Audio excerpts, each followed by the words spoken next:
signed up for boxing. I signed to fight a clean fighter. You use PDs against me. You beat me. You messed up my image. You go around bragging about how you missed weight and you cheated. Yeah, I'm definitely gonna sue the out of you, and I will fight you again. So us seeing Devin Haney doing all of this with a person that had point 0.1 estrogen, and we all seen that Ryan Garcia was still in there getting tired. And it's like, bro, I'm sorry, there's no other word to put this. You're a bitch. There is no tomorrow. There is no tomorrow. There is no tomorrow.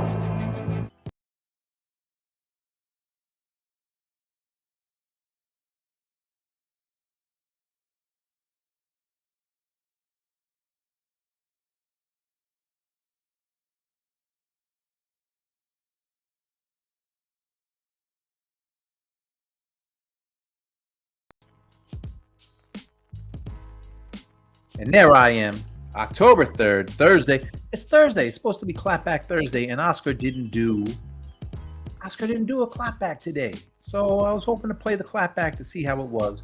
But Sid White, what's going on, my man? Yeah, you know we're going to talk a little. I know what you're talking about next week, because there really isn't, as far as I know, there really isn't anything this week that's, Alan Canuli fights tomorrow. If he makes weight this time, that is. So that's the only, it is a world championship fight. If you don't know it, Alan Canuli has 1 or 2 belts at 160. But, the big talk, what's up, Brucey? The big talk is all this nonsense, and I don't really like to talk about the nonsense. So I don't talk about the nonsense, but it's all about the lawsuit that Devin Haney has going against Ryan Garcia. I spoke to Tim Bradley personally about this. Sid White says Nick Ball fighting Saturday over my side of the pond. All right, so you got Nick Ball fight. Yeah, that's right. He's fighting Ronnie Rios. So you're right. Nick Ball's got a fight, but not huge fights. Next Saturday the 12th. That's when it's going down. But everybody's talking, or a lot of people are talking about Devin Haney and his lawsuit. And now I can't do anything about the lawsuit, but I think I can save Devin Haney's career. It's not on me either, but I got a 90-second lesson that I think can save Devin Haney's career moving forward when he's in the ring. And we'll get to that. We'll get to that in a little bit.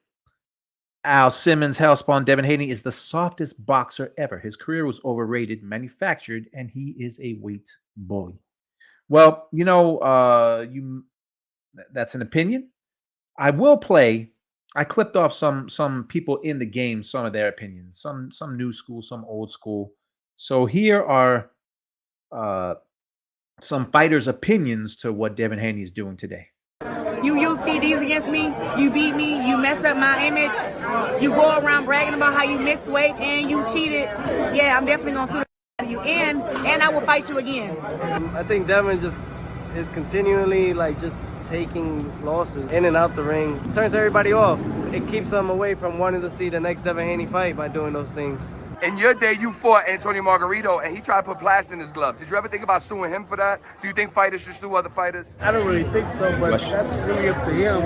How he feel, if he felt like that messed up his career and hindered his career some kind of way. I don't know, man. That's hard. I don't think they really need to do that. So us seeing Devin Haney doing all of this with a person that had 0.1 estrogen, and we all seen that Ryan Garcia was still in there getting tired. And it's like, bro, I'm sorry, there's no other word to put this. You're a bitch.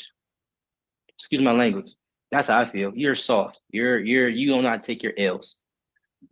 You a person that been given everything all your life, a daddy's boy, making sure you've been straight all your life, and now you took your first loss. I feel like you don't really not take it. Granted, I wasn't in there fighting Ryan Garcia, but you asked me how I feel. You done took it always to suing and all that extra shit. I feel like, bro, you soft, bro. Straight like that. So there you go. There's some opinions. I liked what Clarissa Shields said at the end. She said I would fight him again. So that's her. That's just some opinions out there. But in a little bit, I'm going to play 90 seconds that could save Devin Haney's career moving forward. So we'll get to that. But like I said, I don't usually like to dwell on the lawsuits and everything. I like to dwell what's happening in the ring. And tomorrow we do have a middleweight fight. Janemik Alimkhanuly against Andre Mikhailovich. So there you go. Oh, Marion G, nice to catch a live. George, big up, mate. What's going on? Yeah, I need to do these more. And I was inspired because I was talking to Tim Bradley about Devin Haney. Now we all know what Tank said when he fought Ryan Garcia. He said all he has is a left hook. All he has is a left hook. You saw what happened in that fight. He was able to negate the left hook of Ryan Garcia. So everybody knew. Devin Haney knew what he was going up against. And Tim Bradley was very simple. He said, a phrase that in boxing, hold the phone. Hold the phone.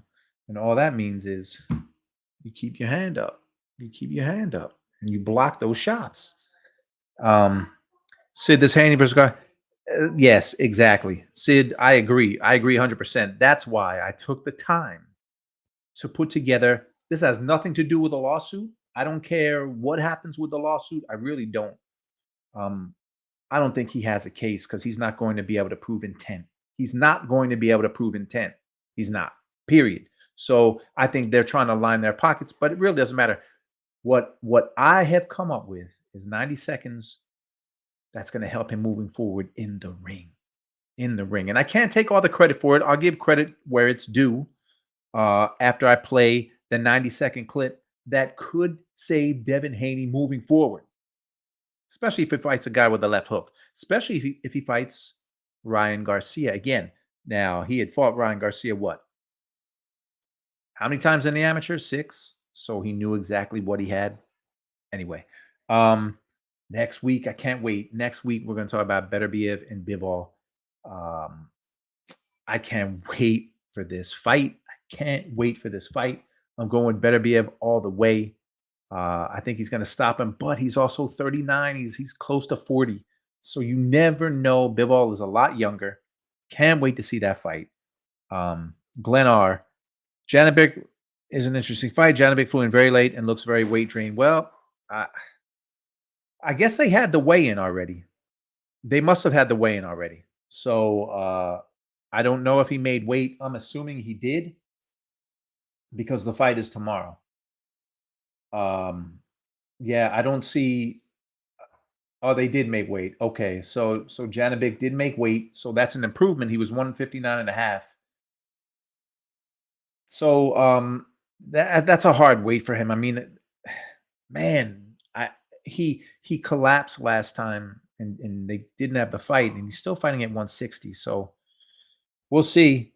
Glenn R says Bivol does it reasonably easy. We'll see. I disagree 100%, but we'll see. We got 8 days. 8 days until that fight. I can't wait. Next week is going to be all about that fight. Can't wait for that fight. So anyway, Janibek made weight. So the fight is on. He didn't pass out. So Alimkhanuly, he's got the IBF and the WBO. Although it looks like only the IBF is on the line. So Wayne was yesterday, looked very drawn. Fighting tonight, our time. Okay.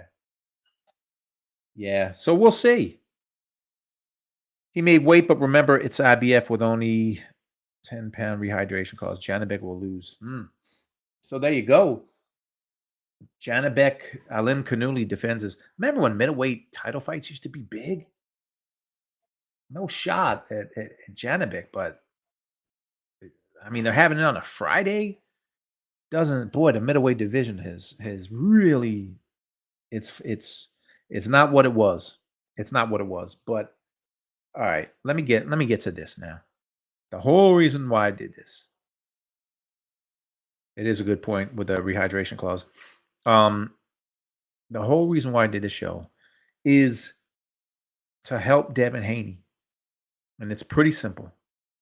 It's 90 seconds. It is 90 seconds that can help him moving forward in his career, especially if he fights a guy with the left hook. So,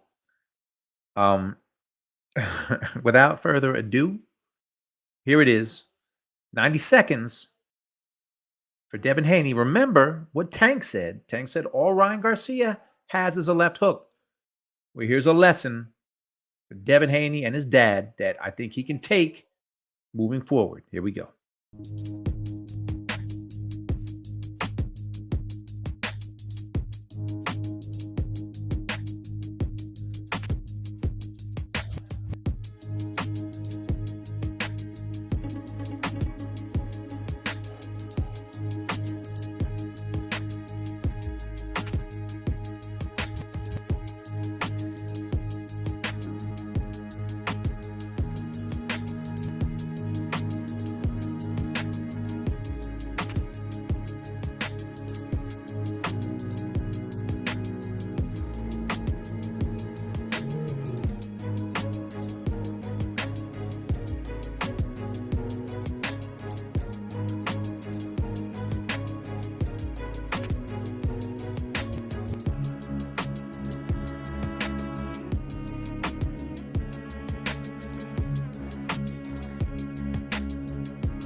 All right. Just remember what we talked about now.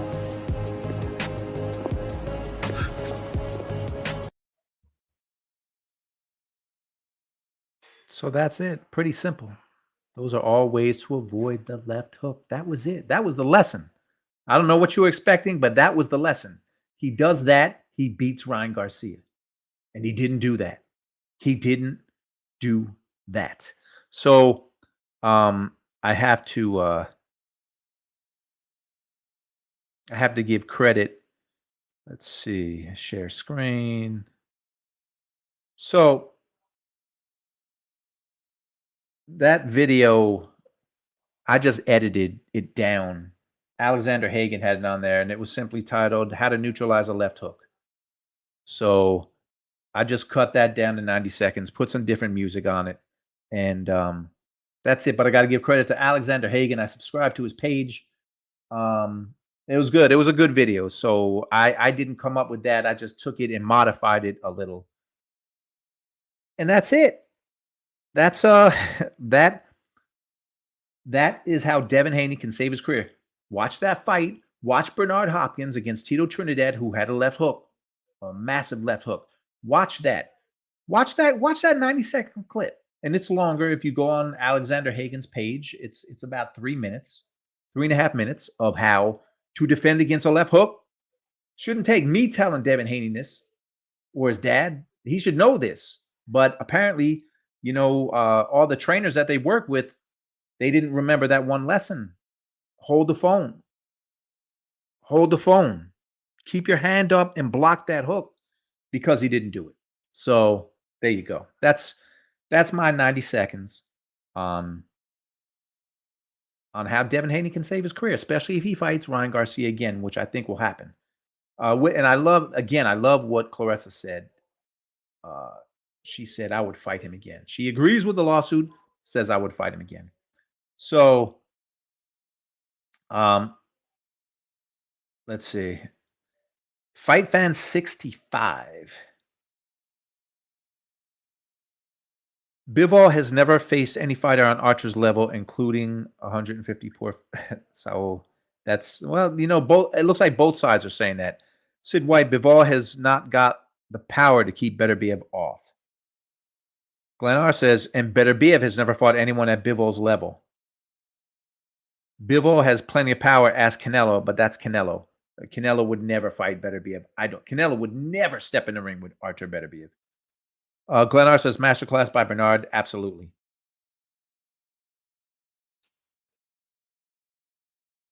Danny Woods, anyone who has speed and respectable power will put Haney on the canvas. Spot on, George. Remember that 90 seconds, that was That was by my man Alexander Hagen. So go to his page, go subscribe. B Hop was a fairly big outsider too. Yeah, just like Haney. Bivol on spaghetti legs from Joe Smith. That's true, but it's hard to I get it, but remember this is going way, way, way back when he was Cassius Clay, but Cassius Clay got dropped by Henry Cooper. No offense to Henry Cooper, but he wasn't Sonny Liston. So when Ali fought Sonny Liston, they were saying he's got no chin. He got dropped by Henry Cooper, and then he beat Sonny Liston. So it's hard to do that. I hear what you're saying because Bivol, Joe Smith did have Bivol hurt in that fight.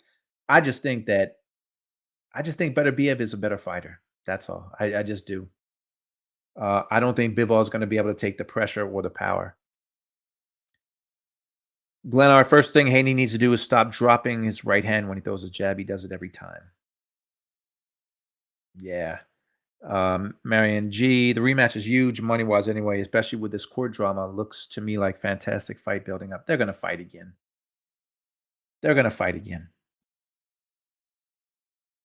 Sid White is right. Sid White said, enough said.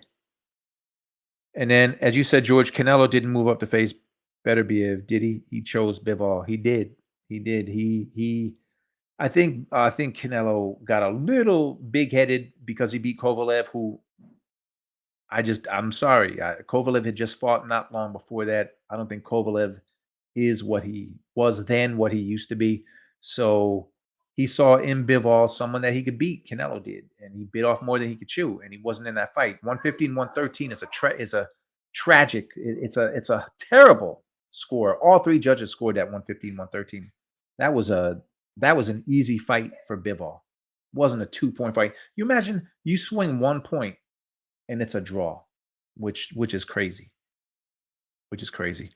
Has Bivol been down? Beterbiev has been enough said. Yeah, well, there you go with with enough said stuff. Again, you can make your conclusions based on that stuff.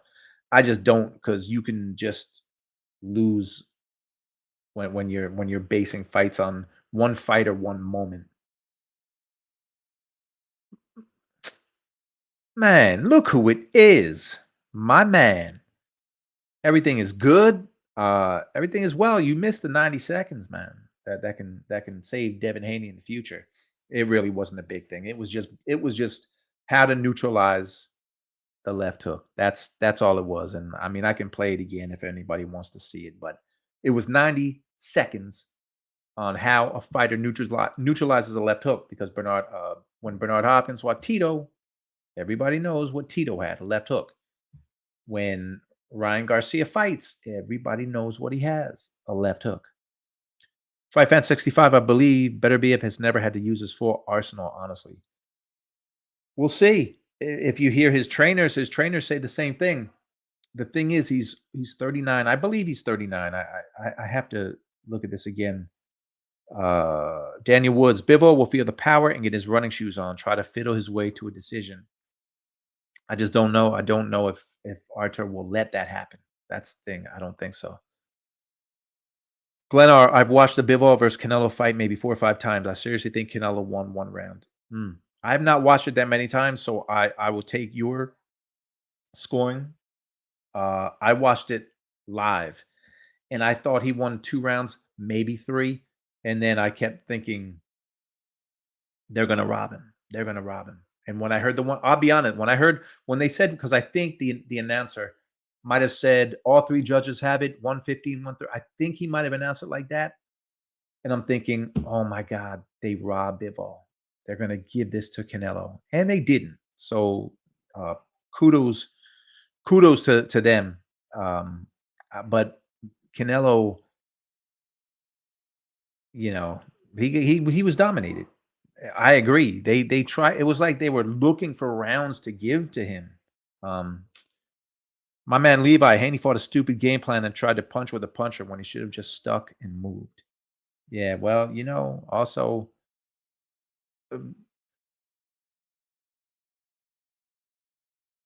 hold the phone. Hold the phone. Tim Bradley said, hold the phone. You keep your hand up.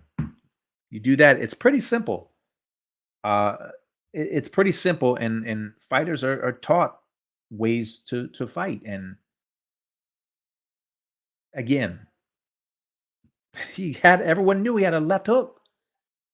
Tank told everyone he got a left hook. That's all he got. He's got a left hook. I think he has a decent right, but nothing like the left hook. And you see what happened. Haney got his ass beaten. And most people think it's a bad look, but we'll see. We'll see what happens. Fight Fan 65. I was sitting 4 rows back in Quebec in January when Archer destroyed Callum Smith. Bivall's in for a very tough night. Great show and cheers from that's Canada, right? Yeah. The only thing I don't like is that Beterbiev has been inactive because of the injury. And that sucks. That really sucks because I thought he looked sensational against Callum Smith. I really do. I thought he looked sensational, but at some point, he's going to walk into the ring old, and he's going to stop being who he is. Thoughts on Tank fighting another questionable opponent? Whatever, man. It's not a fight that the majority of people want to see, but fighters don't fight for the fans. So he's fighting who he's fighting. It's going to be an event because it's Tank. I wish you're asking my opinion, and most people don't care. Fighters don't care. I think he should be fighting someone else. I do. I mean, he's fighting Lamont Roach, and there's just so many other people. He is fighting a champion, which is cool, but man, there's just so many more other people he could fight. So you ask me my opinion, and my thoughts are, it's a whatever fight. I'm gonna watch it, and I'm gonna watch Tank. I hope it's not a pay-per-view. I honestly don't know if it's a pay-per-view. I haven't read much on it, but fight Zepeda or fight Kid Austin or fight De Los Santos. Like, just go down the list of guys that are ranked and fight those guys. But fighters fight who they want to fight for the most part. And while we, the fans, think there's better fights, we'd rather see like Williams Zepeda. Williams Zepeda is ranked number 1 in all 4 organizations. That's hard to do. Like, Oscar's playing real political hardball to have his guy ranked number 1, and he can't get a title shot against anybody. I would like to see Zepeda fight Tank. So Lamont Roach, it's 2 fighters fighting at 135. I'd rather see other fights. That's me. That's my opinion. You asked me, so always thought Garcia would cause Haney problems because Haney's defense is reflex based, and anyone who has a speed advantage will probably stop Haney. Wow. Is a liberty. Is the Tank fight, is that a pay-per-view? Man, don't say that. That can't be. That Lamont Roach. Is it one of those Amazon pay-per-views? Oof. Marianne G. Of course, Tank should be fighting someone else. It's the story of his entire career. Yeah, when you really start to look at the records and examine who guys have fought and who they could have fought, there's just a lot of guys out there that, I mean, me as a fan, who I would rather see him fight, but I would rather Tank fight Baranchek than Roach. Not much of an appealing fight, but it's easy to make, and he has a belt.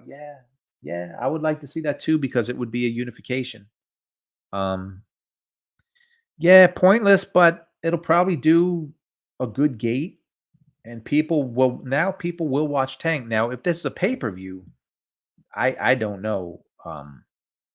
I don't know if if people are gonna buy this. Tank and Lamont Roach. Squared Circle with Tech Dumb Dad. Canelo should have never fought at that weight class. Agreed. He is too small for a period, and that goes for Crawford fans. Neither one is built for those weight classes, no matter the skill level or talent. That's agreed. And he fought Kovalev, and they caught him at the right time. He had just had a tough fight, and they didn't give him much of a break. So, and Kovalev at that point was not the crusher anymore. He was just Sergey Kovalev. Still a good fighter, but not what he was. But Canelo, he got, I'm sure he got a little full of himself. He got a little full of himself. and he got his ass beat when he fought Bivol. Old Valev.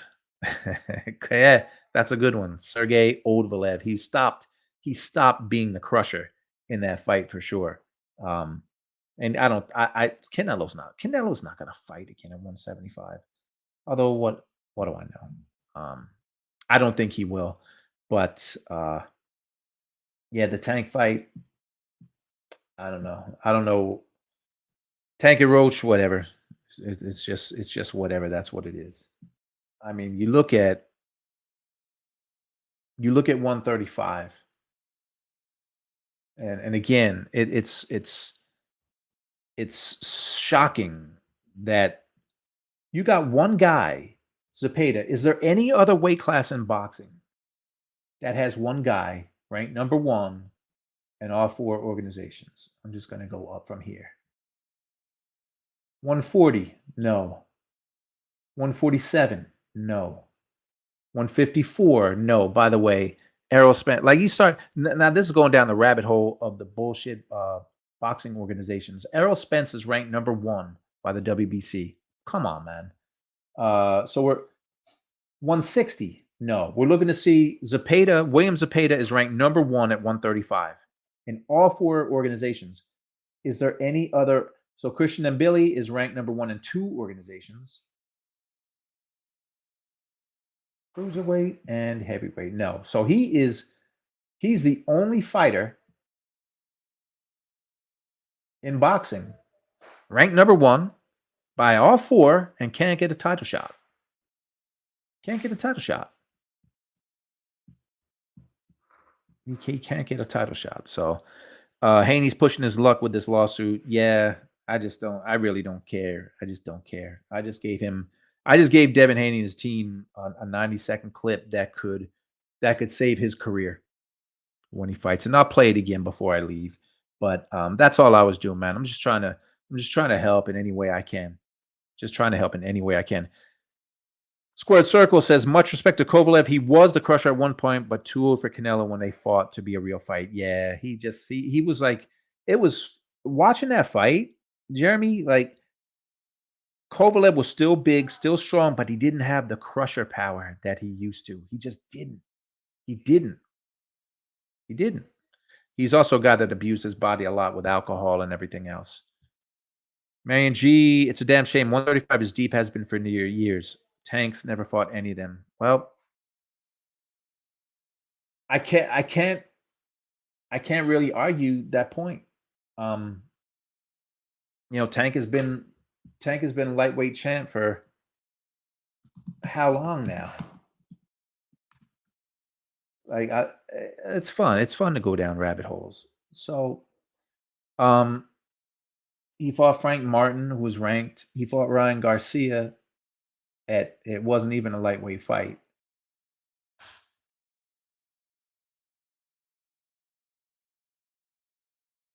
Or what his title wasn't on the line. Hector Luis Garcia, Rolly, Isaac Cruz. I mean,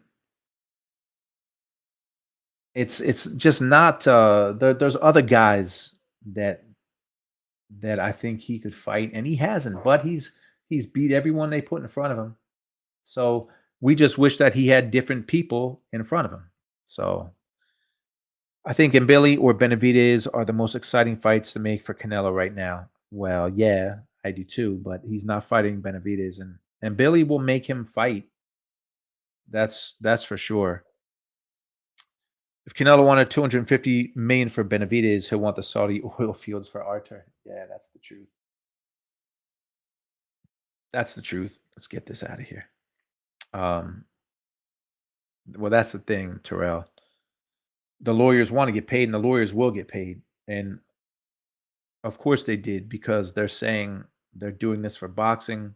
A lot of people think the Haneys are doing it for themselves to line their pockets. So we'll see.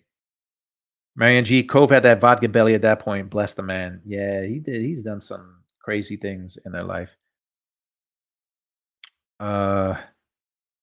See, Matthew, that's where you're wrong, because anybody can give anybody advice. And what I did was see some clips about how Devin Haney can block a left hook. I talked to Tim Bradley, who's a fighter. He said all he had to do was keep his hand up, keep his hand up. So, but it's about opinions, man. Matthew, you can't censor people. My man Matt likes to bash other people's opinions, but says it's a little rich for any of us who aren't fighters to give a fighter advice about fighting. No disrespect to you, buddy, but we ain't fighters and aren't qualified to give advice. That's not true because I've been around this game for a long time and I can see things and I can tell people what to do to avoid certain things without having a championship fight. Have I been in the ring? Yeah, I've been in the ring. So what? I mean, I've sparred. So what? But I for sure can tell someone now. I'm not going to train someone, but I was inspired by Tim Bradley, who's a Hall of Famer, and the Hall of Famer said, "Hold the phone. Keep that hand up." Tank is a bloody good little fighter, but he does fight bums. I won't say bums. I don't like calling fighters bums, but I say he doesn't fight people that most fans want to see him fight, but they don't care about fans. Squared circle with Tech Dumb Dad, and I'd rather see him Billy at this point versus Nello. David is too big for Nello not to be weight drained at 168. So let me I'm ending this soon, but let me play the 90 seconds again that could save Devin Haney's career. Matt, maybe you didn't see this. Maybe you didn't see this, but this isn't even advice. This is just watch this, man. And maybe after 90 seconds, it'll help you if you fight Ryan Garcia again or anybody. All right, here we go. How to neutralize a left hook. First, you defend against it. You got me, Matt?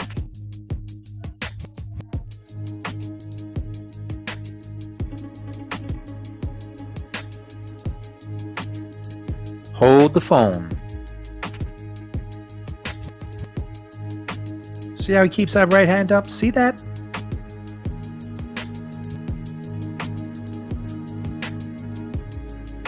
And Tito's a much fiercer puncher than Garcia.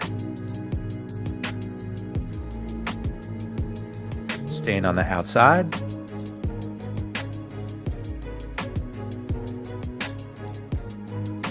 Just different tactics to blunt a left hook. Hopkins was even rolling. That's like basics that you learn in boxing, to roll, to slip, to roll. Look at that. Roll. Roll.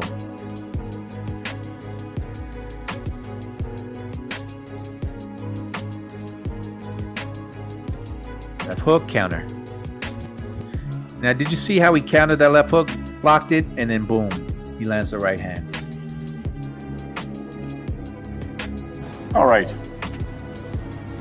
Just remember what we talked about now. Remember what we talked about now. So there you go.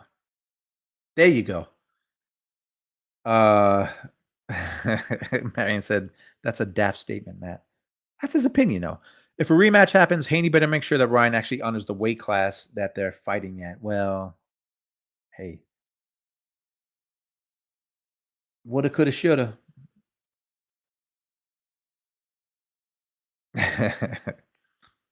Yeah, Matt likes to. There's nothing wrong with that. A good debate. I like a good debate. There's nothing wrong with that. And B-Hop was he was a freak of nature. He was a freak of nature, which Devin Haney is not. Then that's a whole other thing, Levi. Haney needs to get someone other than his dad in his corner to help him correct that flaw, like Tio's doing with Eddie Reynoso. Yeah. Terrell, Ryan was basically hitting Haney with that same left hook in the amateurs. No headgear and padded gloves makes a big difference. Yeah, he knew what was coming. So it's just the Untouchables reference. Yeah, you remembered that, huh? Or you recognized that. I figured a lot of people wouldn't know where that movie was from. That last clip's from The Untouchables. Great movie. Kevin Costner and Sean Connery. I agree Bill's taking him as far as he can. that remains to be seen. But you know, oh, by the way, one of your favorite movies, huh? That was a great movie. Um, let me see, where do I still have this? Is this it? No, that's not it. No, that's not it. That's not it. So, um, so my thumbnail, I wanted to get some video file. All right, I wanted to get some feedback. Oh man.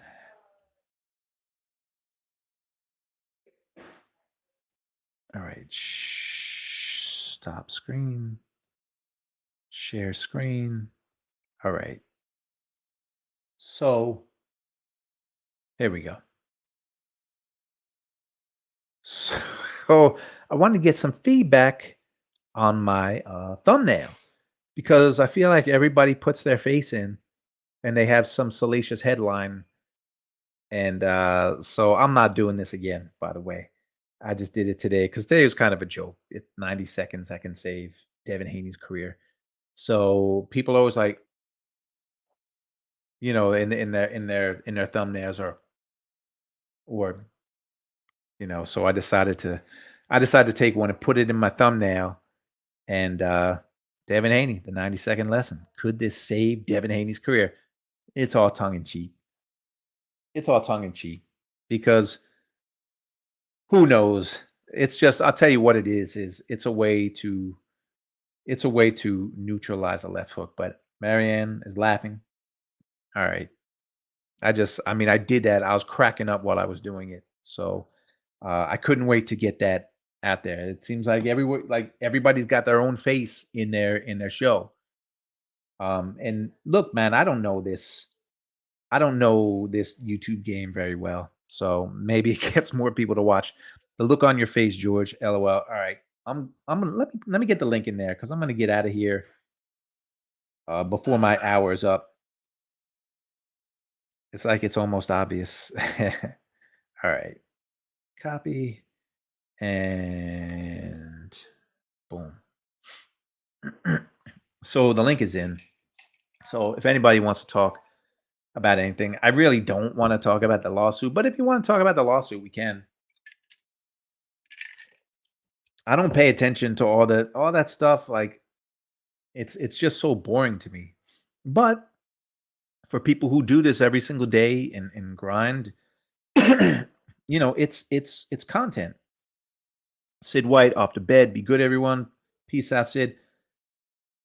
Quee 42. What is happening? What's happening with you? Marianne, no, you're right. I see people talking about brown rice with the same shock face. At least yours has a reason. Yeah. So anyway, that was my attempt at fitting in with the YouTubers of today with the shows. Maybe I should have been pointing down like wait, no, the other way. Maybe that should have been my face. But I just see it all the time. So I don't know. Just clocked out for work. Well, good. Another work day is gone. Look, Queequee, I just talked about I'm not even talking about the lawsuit. I just played a clip, 90 seconds that could save Devin Haney's career. All it was blocking the left hook. Learning how to block the left hook. That's it. That's it. Lawsuits are for chumps, not for fighters, in my humble opinion. I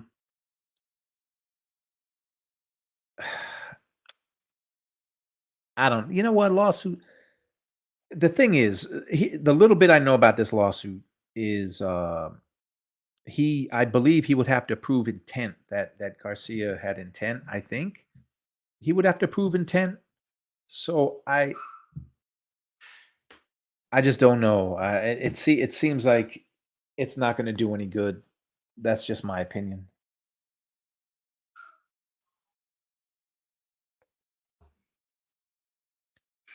Take it out on him in the ring. You know who else said that?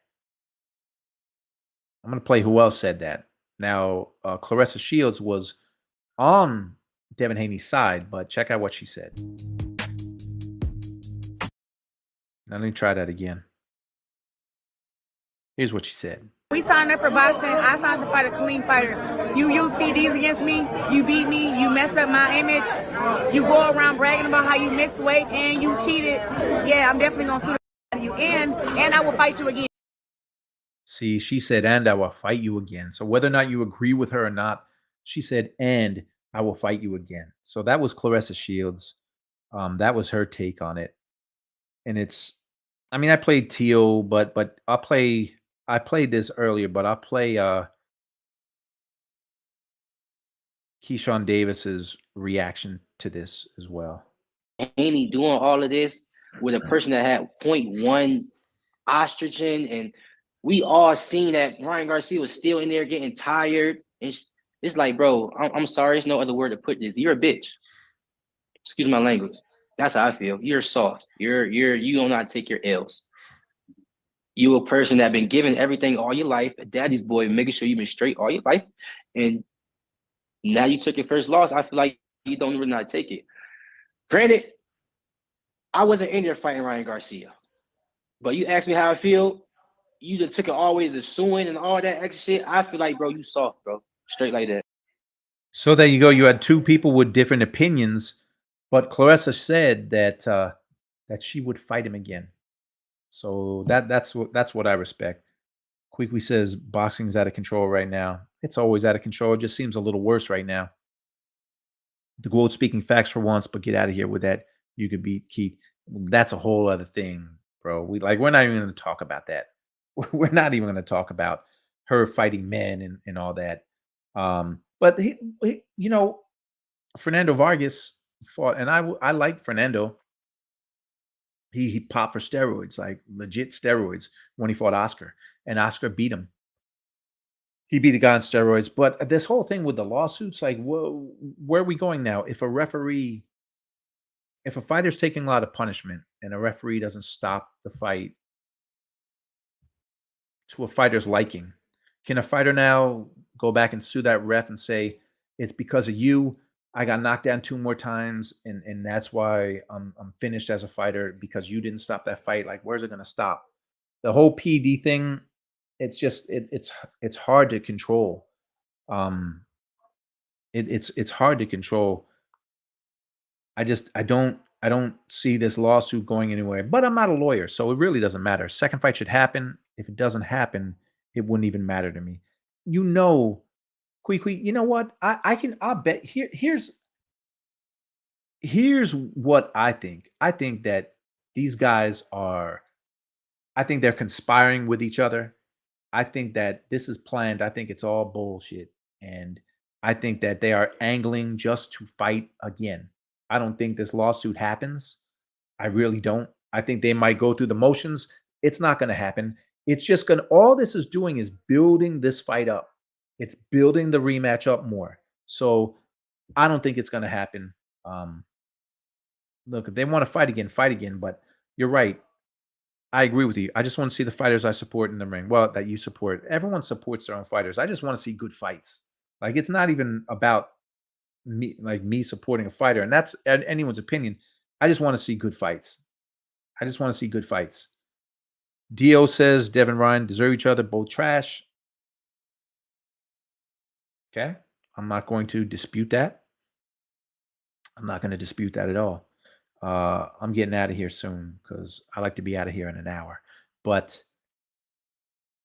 yeah, I just want to see good fights, whether I like the fighters or not. But most fighters I do like. I just want to see good fights. The men are back to complaining worse than the women again. It's ridiculous. It's always, they always complain. And it's just, we want to see the fights. And next week we got a great one. What could be a great one. But then, we got next week. And then in December, we got Usyk and Fury 2.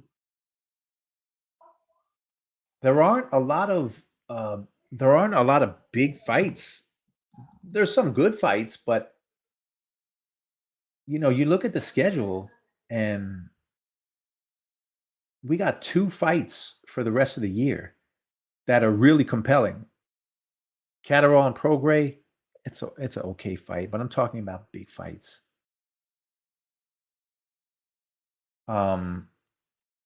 Although Oshaki Foster and Conceição, not a big fight, but I want to see that fight because Shaki was robbed. So hoping that he gets his belt back. Keyshawn Davis has a good fight with Gustavo Lemos.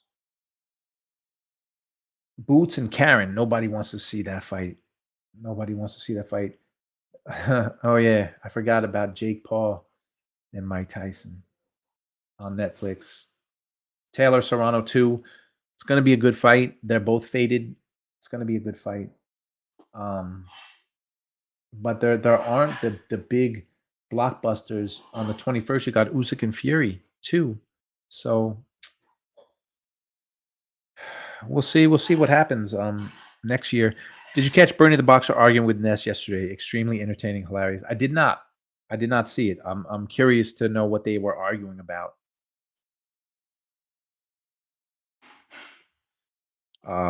Welcome to the business side of boxing, fight fans. George and I and many other older fans have been dealing with this bullshit for our entire fandom.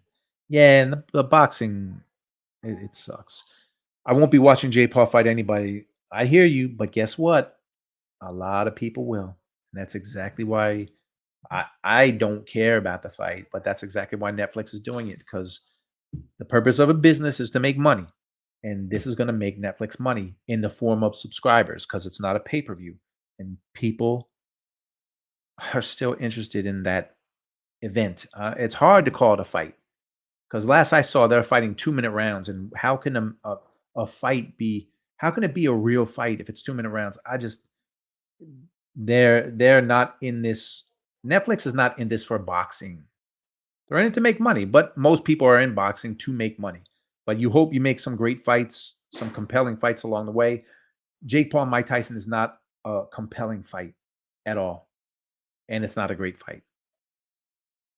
Long may Mr. Turkey reign. It's a damn shame that it's taken this to make good fights. Again, as a fight fan, I'm all over it. It is crazy. It is it's really nonsense. But it is still my first love when it comes to sports. Yeah, we never leave boxing. All right, so this is what Ness was talking about. They were arguing about whether or not Teal deserves a shot at Crawford. Ness supports the monkey racist talk to sell the fight. It's always been around. Here's the thing: the word deserve should not be used in boxing. It should not. It should cease to exist in boxing. Deserve, because when you all right. So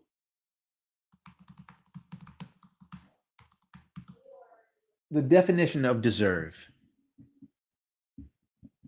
do something. Wait, what is this? Do something or have or show qualities worthy of. So you're talking about deserving in boxing. Most fighters don't deserve a title shot. There's other fighters who deserve it. So it's that word, I don't even use it. The whole like Teal with the monkey stuff, like, man, if you have to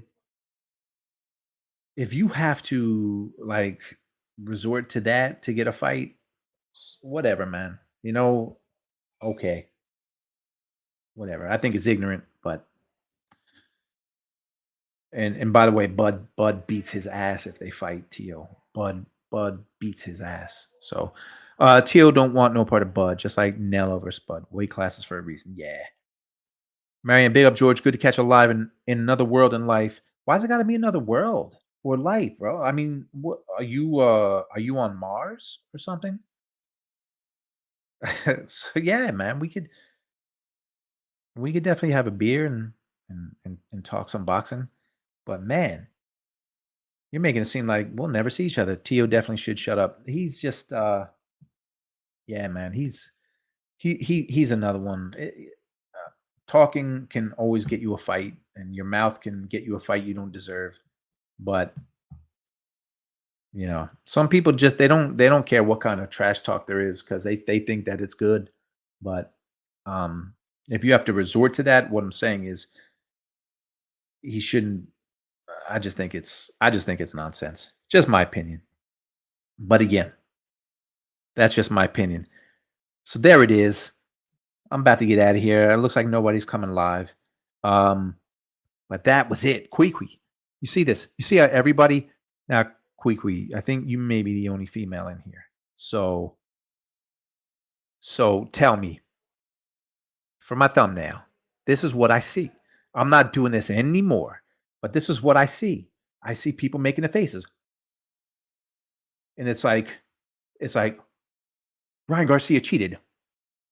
So I decided to do this. And I don't think it'll make a difference, but I was literally laughing. I had no intentions on going live tonight, but the whole Devin Haney not being able to block a left hook, it just it inspired me to talk about this. So okay, so you're in the UK.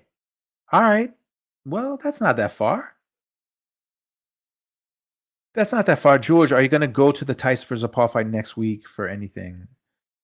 If so, that's not, you mean next month, right? It's November 15th, right? No, I'm probably not going. I'm probably not going. I still think they're not going to fight. I really don't. Or maybe it's going to be like a wrestling match. At some point, someone's going to come out with a chair like before round 2 starts and hit Jake Paul with it or something like that. I don't think I'm going out there. Hey, Jeremy, what about my thumbnail? Like I need some feedback on it. I think you gave me some feedback before. So yeah, I won't be doing those again because why am I why are people putting their face in? I guess that's marketing. I don't know. Again, I don't know this YouTube business. I don't know. I don't that thumbnail's so gold. Oh man. I was cracking up making it. It took me like 20 pictures to make that face, but you see it all the time. People by the way, Jeremy, I see you don't have your camera up, so I put the link in. I can see it. All right, so that was it. Got an hour out of talking about this. The 90 seconds, the 90-second lesson that could possibly save Devin Haney's career. So hopefully, him and his team take a look and they say, "Man, you know what? He's on to something. We can take this, and we can." Oh, does he do that too? Showbiz the clown. I don't watch many shows because I'm not trying to emulate people. There's a lot of good people that do it. I've seen him a couple times. He's entertaining. That's what he is. He's entertaining. He does that too. Like, so yeah, I can't do it. I just can't. I can't do it. I can't do it. I'd rather talk more about the 2-hour interview I did with Tim Bradley the other day. Which at some point I'll be able to talk about all those interviews. But a couple of days ago, Tuesday, October 1st, I was on the West Coast and got to talk to my man Tim Bradley. He is the first fighter who I produced a 24/7 with when he fought Manny Pacquiao the first time, and 12 years later, still being able to tell his story. Squared Circle, I have none of my stuff here, brother. Wife's in rehab right now for nutrition, but I will be back home November 1st for sure, for real this time. And prayers out for your wife. I know you guys are going through some stuff. She's going through some stuff, but I called you. I reached out, and I will again. But just sending prayers, man. We all want good health. We all, especially.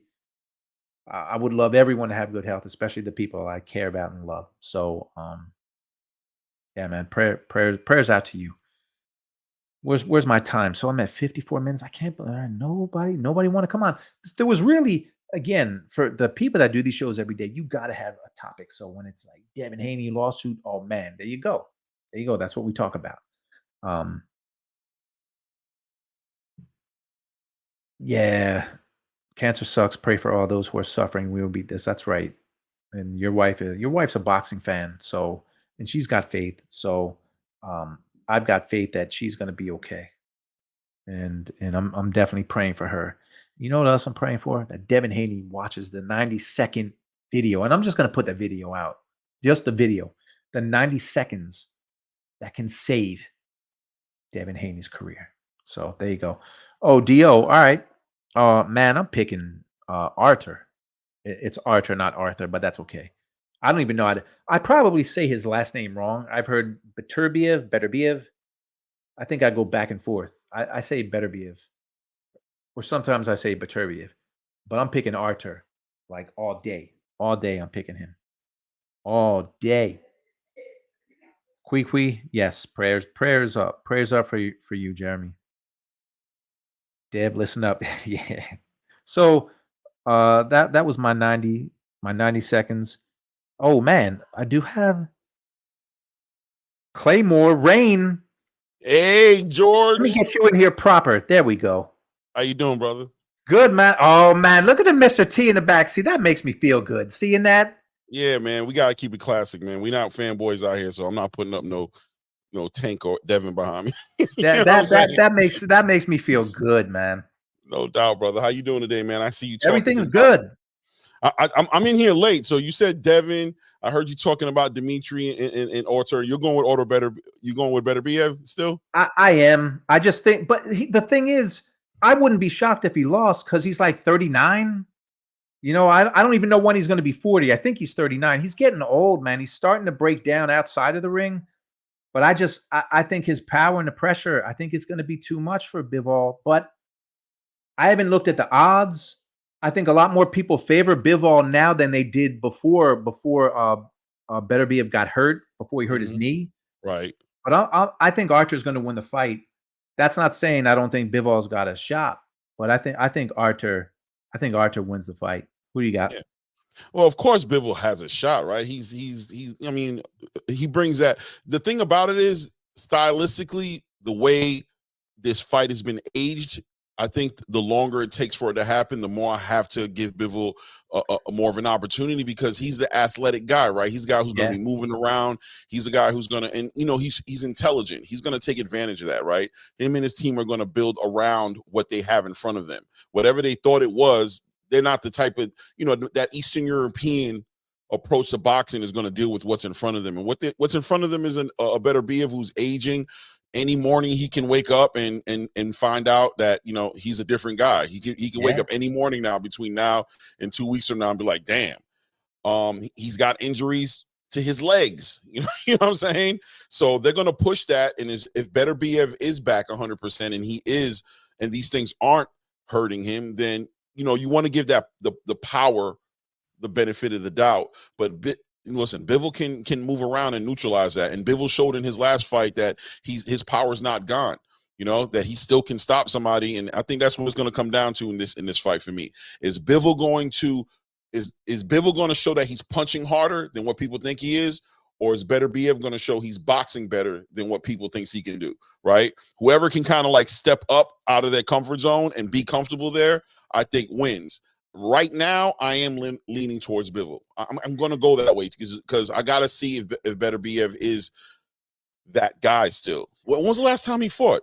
He fought in January. It's been since January, so it's been a long time. He was supposed, this fight was supposed to happen a few months ago, but all those points you brought up, they're all great points, but that's what makes me want. I've been dying to see this fight all year.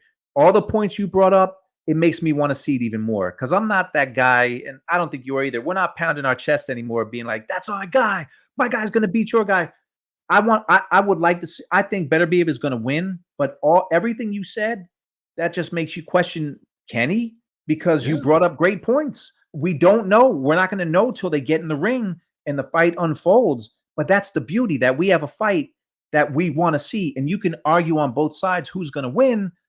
But you just don't know and you won't know until the bell rings and they get it on. So that's why I'm excited about the fight, because of those reasons. It's not I don't think anyone's picking like Archer to just destroy Bivol. Although I've seen some people say that. I can't see that. I can't see that. But I mean, it's just, I got to give Bivol credit because when he was with HBO, they were hyping him up. He was supposed to be their next like European star, and it didn't happen. And he like disappeared for years. but he was still a champ. He was like fighting here and there, and all of a sudden he gets a Canelo fight because Canelo picked him, because Canelo thought he could beat him. And then we saw, I didn't think he could beat Bivol. I didn't think that Canelo would beat Bivol. So Bivol looked great in that fight. By the way, didn't they try to rob him in that fight? 115, 113. 100%. 100%. They thought it was going to be a Sergey, and they were ready to give him. They were ready for Canelo to get on the Canelo train. I'm happy that reality prevailed, though. At the end of the day, as far as him getting his win that he deserved to get. But let me ask you this though, right? So Bivol's coming into this match. He's been active, right? He fought on that last Riyadh season that he fought. He didn't take the time off. He said, you know what, let me stay active. And he made that a statement fight. He said, listen, I'm going to show you. This guy's not supposed to be in the ring. I think Zenad was his name, something Zenad. I can't remember. Yeah, what his name something was. like that. Right? He made his statement. Like, listen, I'm getting this guy out of here. And we saw Bivol stop somebody for the first time in I don't know how long, right? Now Artur Beterbiev coming into this match, you know, until he got that injury, I feel like he was the favorite. You know what I mean? I just feel like he was, right? He boxed real well against Calum too. I don't know if anybody would give him his credit in that fight. It was the boxing for me in that fight. I was like, oh, look at BF moving around. I'm like, oh, okay, all right. I'm like, this is going to be a different situation. So we got Bivol making a statement that he still has the power, but we also got Beterbiev on his last fight making a statement that I can box. I'm not just here to play around, and I'm not taking advantage of a bunch of weak dudes. If, you know, Calum was the bigger guy in that ring that night, right? Like, so you feel like Beterbiev is going to step up. What do you feel like he's going to cut off the ring on Bivol? Is he going to stop all that movement and just run Bivol into something powerful? Like, how does Beterbiev get to the stoppage on a Bivol? Well, if he does get a stoppage, I think it would be a late stoppage. I don't see him doing what he did to Joe Smith. Mm-hmm. I don't see that happening because Bivol he's got a chin and his defense is too good. He does know how to cut off a ring. He's got no choice. I don't think Bivol's necessarily going to run. But I question how he's going to deal with the pressure that Beterbiev is going to put on him. Now, he did have a knee injury, so I think he's had a couple of knee injuries.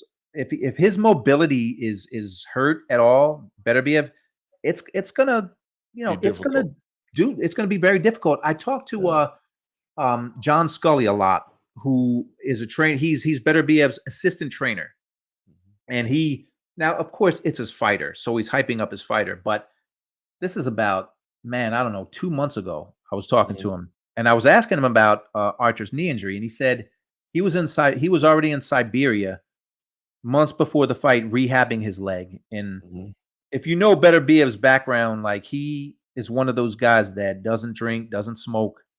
He's a devout Muslim. He completely takes care of himself, but he's 39-ish, like going that. on 40. So at some point, like you said, he's going to get in that ring and he's going to realize my reflexes aren't what they were. My hands aren't moving as fast. I see the openings and I can't take advantage. I don't think it's going to happen against Bivol. I could be wrong, but I think if he gets a stoppage, it's going to be late, and he's going to have to box smart, and he's going to have to put the pressure on Bivol. I just want to see how, like, I know how that Bivol is going to fight like that. I'm just curious to see how. I'm sorry, I know Artur is going to fight like that. I'm just curious to see what Bivol can do against it, you know, because people say, you know, it's hard to take one fight and say, oh, somebody was saying to me, oh, Archer's been dropped before, so you know, he's going to get beat by Bivol. You can't really do fights. Yeah, that doesn't work. You can't do fights like that. That doesn't work. So there's a lot of I think the knee injury, really, the delay. I think you said this too. For me, there's more intrigue now because I think more people favored Beterbiev before than now. And to me, it just makes it it makes me want to see the fight even more. And it's in 8 days. Yeah, I pray to the boxing guys that Beterbiev is just in shape. You know, the worst, you know, boxing is such a timing sport. Like, you want to, you know, we're close to potentially missing the time on this fight, right? Like it should have really happened years ago. And it's like we were happy that Turkey got involved and put it together because we didn't even think we were going to get it. But now Bivol's kind of going through old man problems, you know what I'm saying, as we're getting closer to the fight. And it's like, man, I hope that better be we don't just get gypped and he just ends up getting like a knee injury, he had like a little limp, I think it was yesterday or something like that. And it was just like, you know, it is what it is, though. I'm excited to see the fight one way or the other. Let me ask you this, though, because I know your time, you've been on for a minute, so I don't want to hold you up too long. But so what's your opinion on this Lamont Roach Gervonta Tank Davis fight coming up? I mean, what do you think about it at this point? Where are we at with this, with Tank? Where are we at? I don't want, like, you're asking me. I don't want to see it. Right. I don't want to see it. But fighters do what they want to do. They fight who they want to fight. They don't fight who, most fighters don't fight who the fans want to see them fight. They fight the fights that they can put together. I don't want to see Lamont Roach and him fight. I just don't. There's better fighters he can fight in his weight class. So that's my opinion, which to Tank, he doesn't care what boxing fans think, and I get it. I don't want to, I'm going to watch it, but I don't want to see that fight, man. Like, fight Zepeda, fight somebody else, fight anybody else highly ranked. Dos Santos, fight Moratala, Raymond Moratala, fight. He could have, I don't know. I agree with you 100%. And you know what? I'm going to tell you, George, the big thing with this situation is he left Floyd. Right? So it's on him now. You know, he's a face of boxing. He's what he wants to say. I don't think he is, but I'm just going with the narrative, right? He's a face of boxing. Well, you know, Canelo's the face is a face of boxing if he's not the face of boxing, and Canelo fights who he wants to fight as well. But at the same time, Canelo's fought a lot of people. You're 30 years old. You know, at some point, you either did it or you're the guy who could have done it and purposely didn't do it. And we'll talk about it from that perspective at that point, right? Because it's not about what you couldn't do. It's about what you could have done because of who you are and what you clearly chose not to do. And how does that look on his resume 5 to 10 years from now when we're talking about this guy's legacy? A generational talent, one of the pound-for-pound best fighters, one of the most exciting boxers that we've seen in this era, but could be a guy who's never actually hit his potential because he purposely didn't choose to do it. And how does that look? I agree. Like, when you really dissect his record and you see who he's fought and who he could have fought, he's unbeaten. He's shown that he has great skills. He's beaten everybody in front of him. But you ask why Lamont Roach, and I haven't even dove in to see why is he fighting, because I just know I really don't care for the fight. Again, I will watch it, but there's other fights to make. Mm-hmm. There's other more compelling fights. There's better fighters to fight, you know, and he's not doing it. And I don't understand why, but that's been the argument with him for a long time. He's not fighting the better guys in the division. Like Isaac Cruz, nobody knew who Isaac Cruz was. And then he made a name for himself, and then Tank beat him. And I thought that was a very impressive fight by Tank because he was hurt. His right hand was hurt. And I thought he was impressive in that fight. 100%. But Tank, Isaac Cruz just got beat. He's not a great fighter. Like, here's the thing. First of all, that baffles me in the lightweight division. William Zepeda is the only guy in boxing ranked #1 in all 4 of the major organizations. Across the board. Fight him. And I know it comes down to, certain fights are hard to make, but I don't know, man. At least act like you want to fight him. They're not hard for Canelo. If you're the face of boxing, that's the thing. You're right. He can call it. You're right. He can say, Oscar, I want to fight Zepeda. Let's make the fight happen. And guess what? It happens. You're right. He's at that point where he can call for whoever he wants to fight. Or George, is he? Sometimes things look a lot prettier for everything that glitter ain't gold, George. Yeah, sometimes people talk a good talk, but it ain't, you know what I mean?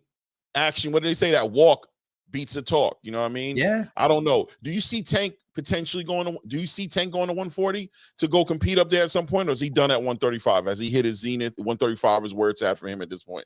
Well, the Barrios fight was at 140, right? He won a belt at 140. But he said he didn't like it. At the end of it, he did. He said he didn't like it. He's awfully small, you know, to fight at 140. So Man, I it's funny how that landscape has changed so much, 140 in the last couple of months, by the way. I don't see him moving up. I really don't. You know, he had the Garcia fight was what was that, 136, and then he fought Right. Barrios at 140. So I think he stays at 135. But when you're right, when his career is over, are we going to look back and say, man, Tank was great? He has all these belts, he beat all these guys, but he didn't fight him or him or him or him. Is it going to be a whole bunch of fighters that he didn't fight? And Yeah. I the way it looks right now, that's what's going to happen. Do you He's think not it would gonna have fight been more? Shakur or any of those guys. Do you think it would have been more honorable from your point of view if Tank would have if he would have cut the weight and went down to 130 and challenged Lamont Jordan for his WBA title? Would that have been a better look than him pulling him up to 135? I don't think he cares about a better look. You know, Nope. I think for fans might have said, "Yeah, that's great, he did that," but he doesn't care about the look. You know, Yeah, he's 100% fighting right. Lamont Roach and whatever. I mean, again, that just my opinion. I will watch the fight. I We're don't dumb care boxing about the fans. fight. We're gonna watch the fight. I know we're gonna do it because that's what we do, right? That's we're what gonna we do. watch We're boxing. suckers. We're gonna watch it. We're probably Oh, part by of the the way, problem. We're the Claymore, hang on, enablers. hang on. Hey, Claymore, that is not a pay-per-view, is it? Listen, of course it's a pay-per-view. It's a PBC fight. PBC has one free fight coming up this month, I guess, or sometime this month with Tim Tszyu. PBC's been doing pay-per-views. That's what it's going to be. So it's an Amazon Prime pay-per-view. I gotta believe that. I don't have confirmation on that right now. We'll see what it looks like. But if I had to bet on it and you were forcing me right now to put some money on what, I'd have to go on the pay-per-view side and say that's what I'm expecting. Well, then I hate the fight. If it's a pay-per-view, I hate it. I think it's garbage. Yeah. But then again, let's be honest. The people who make pay-per-view fights are suckers because everybody can see it for free. Yeah. So that's the next problem. You're just giving people more vested interest to stream. Now, what about if they stack that undercard though? Because I'm hearing David Benavidez versus potentially a Jesse Hart on there. I'm hearing we should potentially be expecting one of the Charlo brothers to be back. Things of that nature on the undercard. Stacking that undercard. Is that possible to stack that? Personally, I feel like if you put David Benavidez versus Jesse Hart on that card, I'm almost wanting to say make David Benavidez and Jesse Hart the main event and make Tank a co-main event on that card. But they're going to have to give us something. They know. Listen, the whole entire boxing space is responding to this fight the same way we're talking right now. Everybody, even his fans, are like, hold on a minute. I think it was a Twitter the other day where one of his fans was like, yo, I mess with you, Tank. I'm one of your biggest fans, but I'm not doing this, man. I can't do this with you, bro. I can't ride with you on this one. Like, I can't do this. And Tank responded like, go sit your ass down somewhere. Excuse my point. I don't mean to cuss on your show. No, it's okay. But ultimately, something has to be done to make this worthwhile. We're going to see what happens, but the rumors are, like I said, David Benavidez, Jesse Hart, potentially expecting one of the Charlo brothers to come back. If not, I've heard rumors that both the Charlo brothers are expected to come back. But who cares? Who cares about the Charlo brothers? Like, if they put the Charlo brothers on there, they know it's a crap card, and they're like, man, let's just stack names. Let's just stack names, because if the Charlo brothers come back, who are they going to fight? Me and you? Are we going to be the opponents? Let me know what the offer is. I ain't gonna say no right now. Right. Me neither. Look at it. me neither. So that's a good start. If that's going to be a pay-per-view, stack that undercard. But I think, like I said, I think it's garbage if it's pay-per-view. But again, the people who do pay-per-views ultimately are fools because there's no such thing as pay-per-view. I'm shocked that people even still buy pay-per-views because it's so easy to get for free. And this, 100%. like you said, if this is a pay-per-view and you got to figure it'd be $90 or $70 to $90 for this pay-per-view, it will make people who say, I usually support boxing, but I can't because this isn't worth it. They'll go see it for free. So, and once you start seeing it for free, it's hard to come back.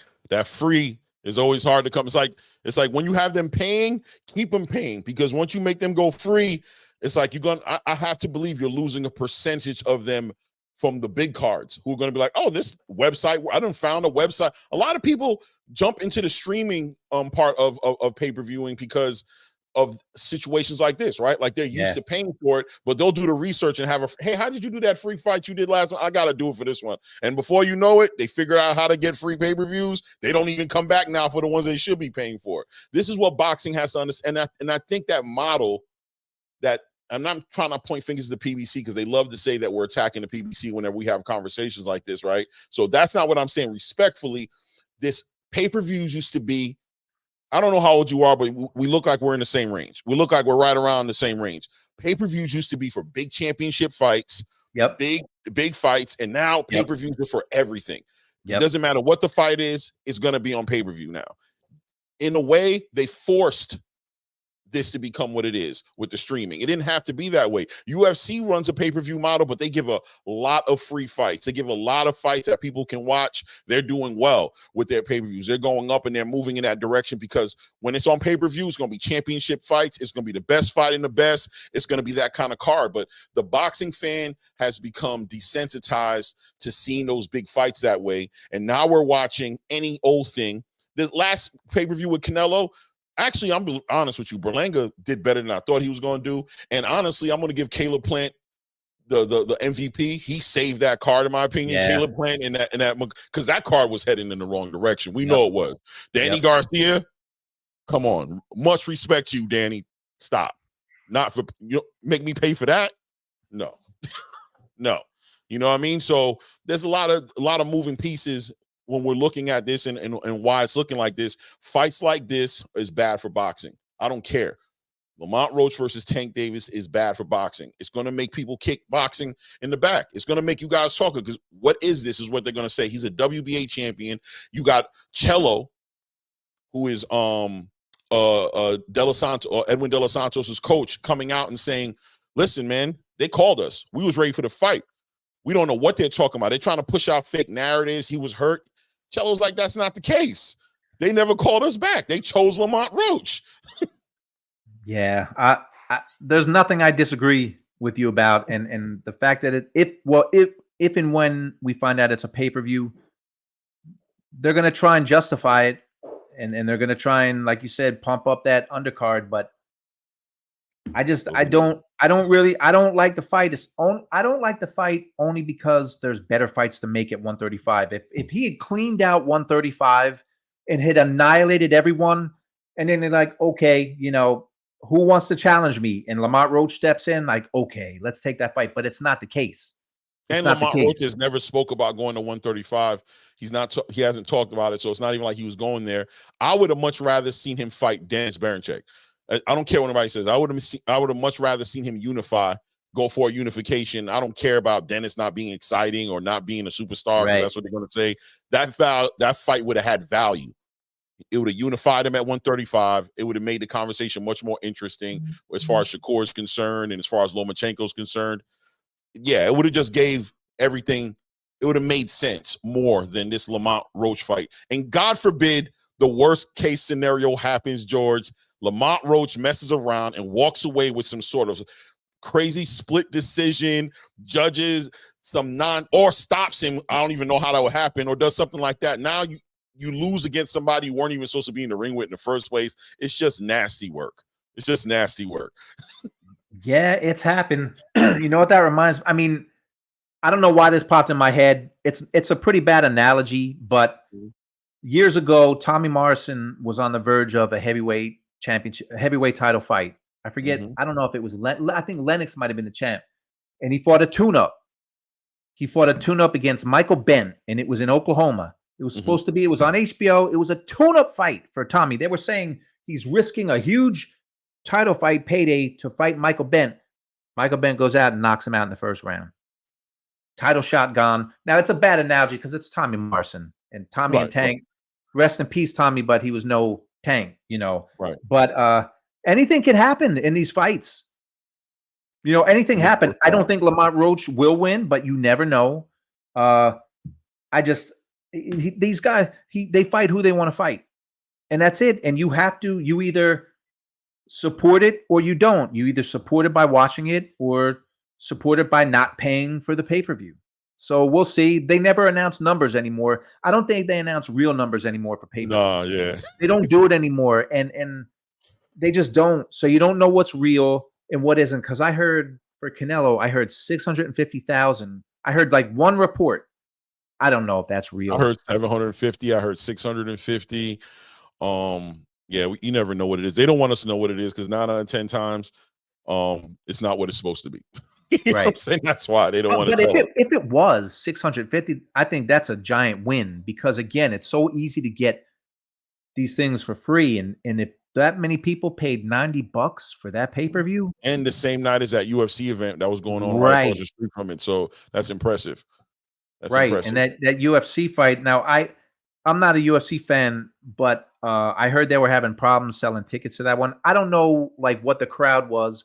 I don't know what it did on pay-per-view, but it was the same night. So if it was 600,000+, that's a good number. No, it's Canelo. We expect Canelo to do that. And Canelo, I know, look, I'm notorious. If you ever watch my channel, you're gonna see I call Canelo. He's a duck to me. You know what I'm saying? With how he's handling the Devin Benavidez situation. But at the same time, respect though. 64 fights into his career. He's fought big fights. He's earned the right to kind of be in the position he's in. I wish he was just let go of those belts, honestly, and just be the star he is. I know he won't. That's probably why I have content, because I'd like to see 168 be what I think it could be. You know what I'm saying? I hate to see David Benavidez have to move to light heavyweight, David Morrell have to move to light heavyweight. I don't like it, but it is what it is. Canelo's earned his respect. I'm going to respect him. Trust me. I'll throw shots at him, but that's because I could sit in my house. I'm safe and I ain't got to fight him. So I could talk bad. Right. You know what I'm saying? So it is what it is, right?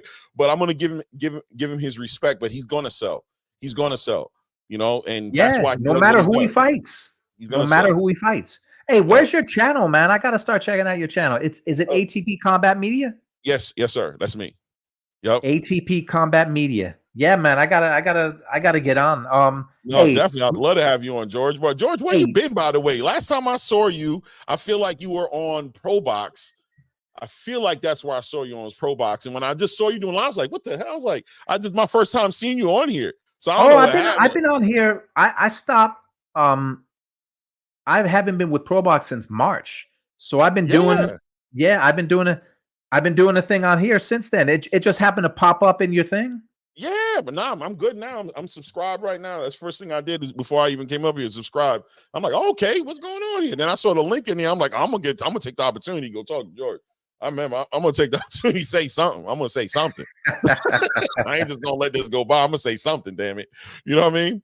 But yeah, man, I'd love to have you on my channel whenever. I don't got nothing going on like you do, but you know what I mean? But I love coming on here and building and talking about boxing, man. We could do this all day. Trust me. I'll have you up in here yawning like, damn, you had me on here for like 3 hours. Let me ask you one more. Mm-hmm. Let me ask you something before I go. Sure. I did this really as a joke because I don't talk about, like, the whole Devin Haney lawsuit is going on. And I put out a video that I'm going to put on YouTube. It was not 90 seconds to help Devin Haney. Really, all it was clips from the Hopkins Trinidad fight. Mm-hmm. How you combat a left hook, which Devin Haney obviously hasn't learned because he knew Tank said Ryan Garcia only has a left hook. He's fought him 6 times in the amateurs. He knew he only had a left hook and he couldn't put his hand up to block the left hook. Here's my, I don't even want to talk about the lawsuit. I want to get your take on this. Mm-hmm. I think that it's all fake.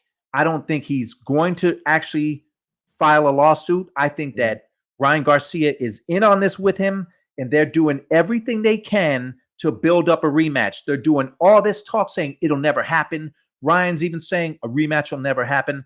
I think it's all BS, man. I think it's all talk. And then once Ryan Garcia, somehow the lawsuit's going to go away.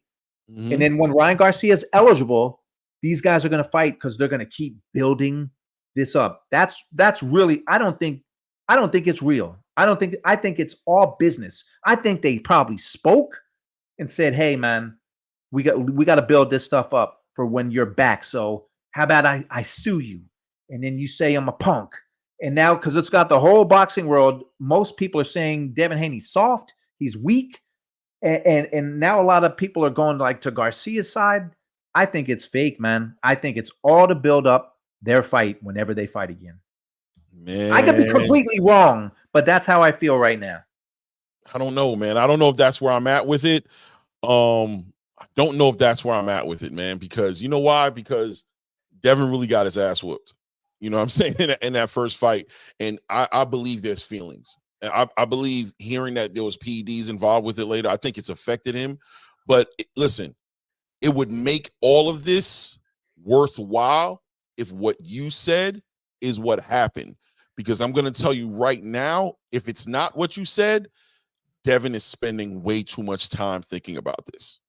So if this is not if what you're saying is not the case, he's spending too much time on this topic. You know, he went on Andre Ward. He made it all about Ryan Garcia. Didn't take any ownership of any kind of strategy that he put going into that fight. Felt like it was a PED situation. Listen, and look, I got respect for the Haneys, man. I really do. I love what Bill's done for Devin. I know people get cringe and they feel some kind of way about the way he talks.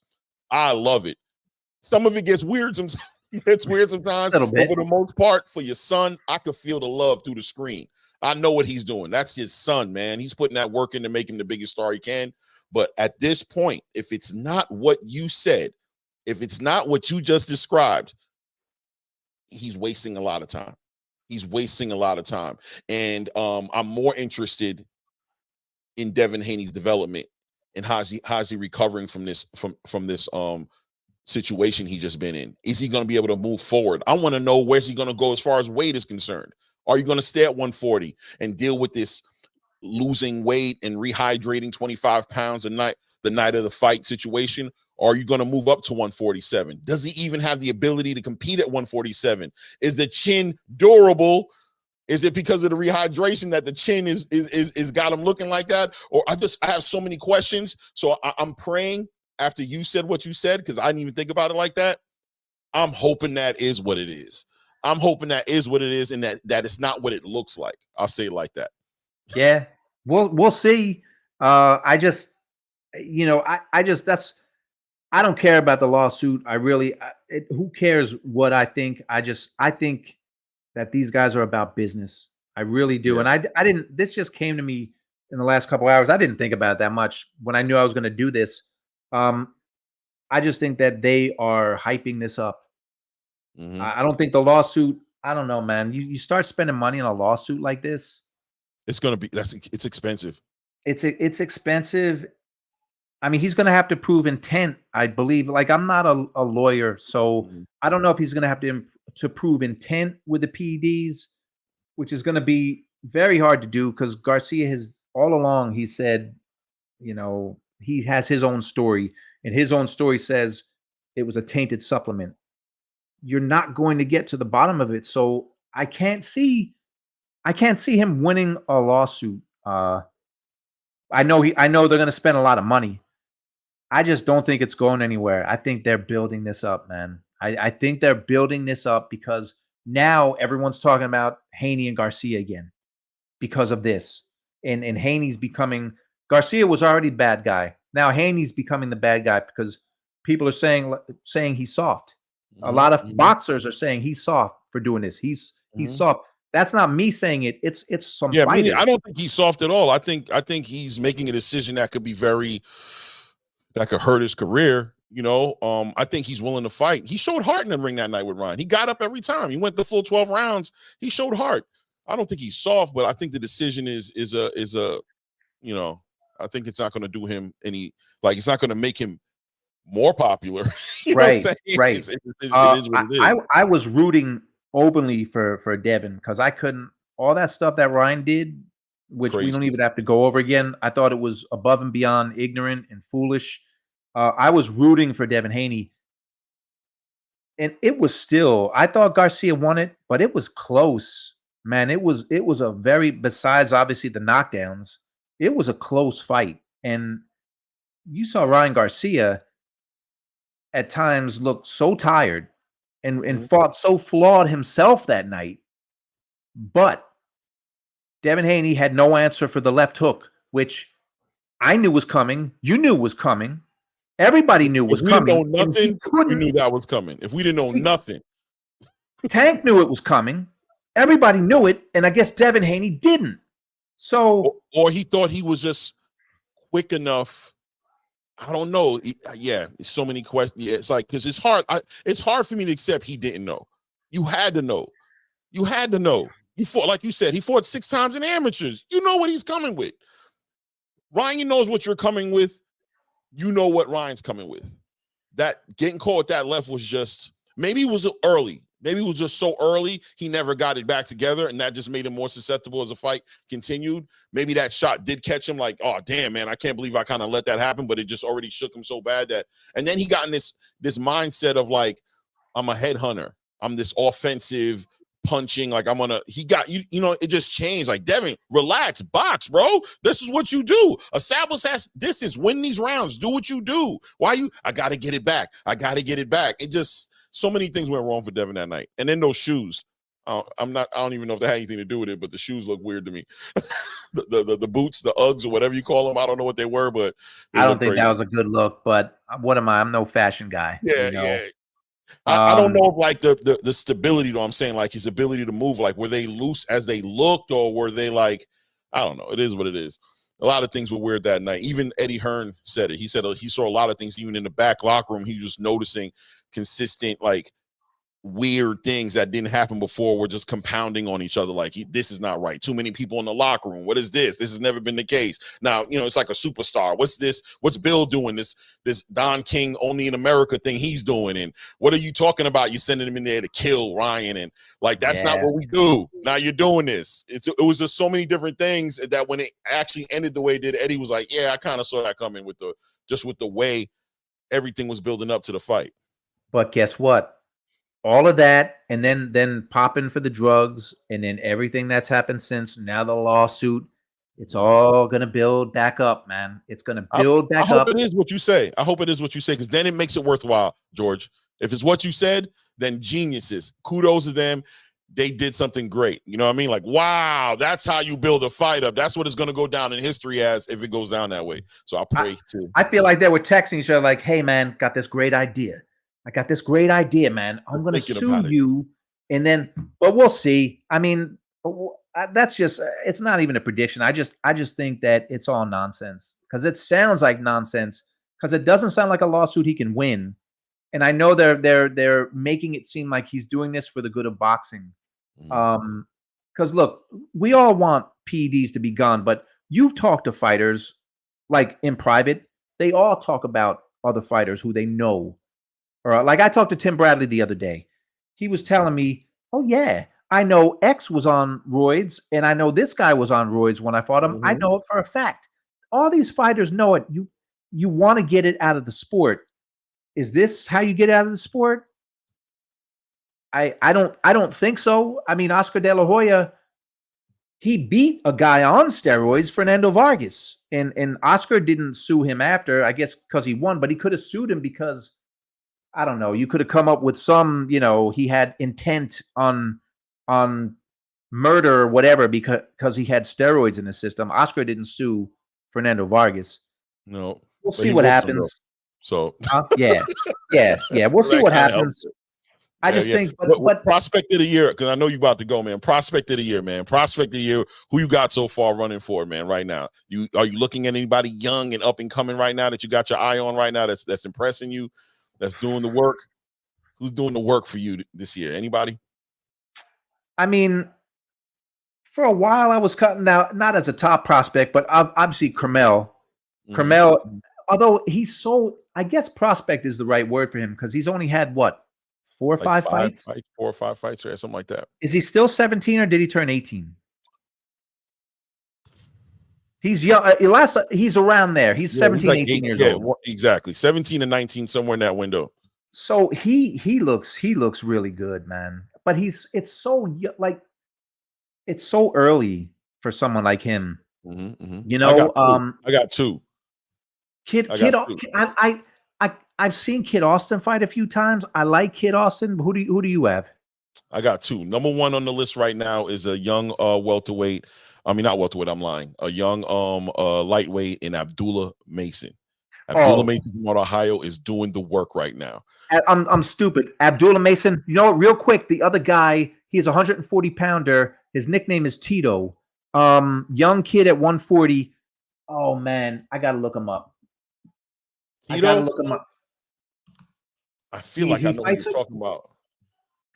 Oh God, I don't even know if he's ranked though. Does he fight under Jake Paul's under the MVP banner right now? Or I think he. I feel like this guy man. you're saying fights there. Now you got Emiliano too at 140, but he's not as active as Man, it's gonna come to me. It's gonna come to me. Tito Mercado. His name is Tito. Dude, Tito Mercado under MVP. Isn't he an MVP fighter? I think so. Tito Mercado is bad, man. Abdullah Mason. Yeah, I was like sleeping. Abdullah Mason is amazing, and Tito Mercado, that guy, I think is the truth, man. I think he is the truth. He is nasty. And Abdullah Mason.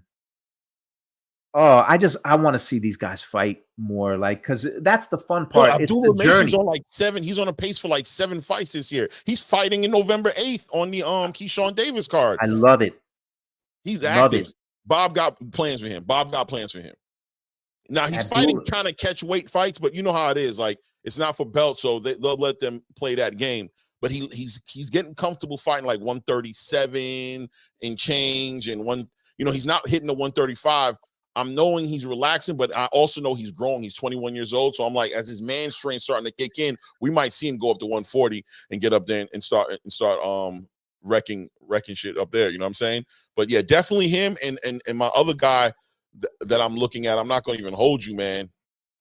I'm looking at what's his name? Jeez, well, he's not. Let me stop it, man. He's not even a prospect. Let me not disrespect him like that. But Bruce Carrington from out of Brooklyn, man.